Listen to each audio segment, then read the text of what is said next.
Hello, welcome to the dot diaries. আজকে আমরা চলে আসছি 208 নম্বর রুমে। আমাদের আজকে ইনভিটেশন ছিল তাদের রুমে, তো তাদের রুমে আজকে চটপটি পার্টি হবে।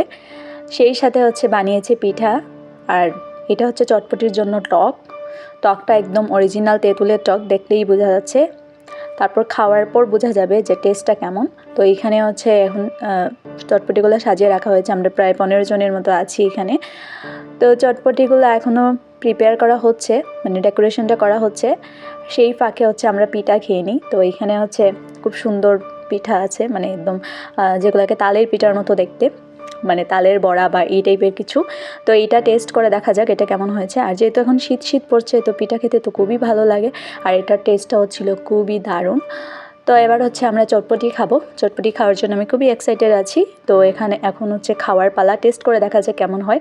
তো গত বছর সেম দিনে আমি এই রুমে বসেই চটপটি খেয়েছিলাম। আজকেও সেম আবার চটপটি খাচ্ছি। সেই সাথে এই স্পেশাল টকটা এখন মিশিয়ে নিয়েছি। আর বারবার টক চেয়ে খাওয়ার অভ্যাসটা আর যাবে না। আর টক তো খেতে খুবই ভালো লাগে। আর চটপটির টেস্টটাও ছিল খুবই দারুণ, এত সুন্দর, আর গরম গরম ছিল। তো শীতের মধ্যে গরম গরম খেতে তো খুবই ভালো লাগে। আর 2-3 বার টক নেওয়ার পরেও আমার আরও টক খেতে ইচ্ছে করছিল, কারণ টকের টেস্টটা খুবই ভালো ছিল। তো ওদের সবাইকে অনেক অনেক ধন্যবাদ এরকমভাবে আমাদেরকে ইনভাইট করার জন্য। আর এরকমভাবে মাঝে মাঝে ট্রিট দিলে খুবই ভালো লাগে। তো 208 নম্বর রুমের সবাইকে অসংখ্য ধন্যবাদ।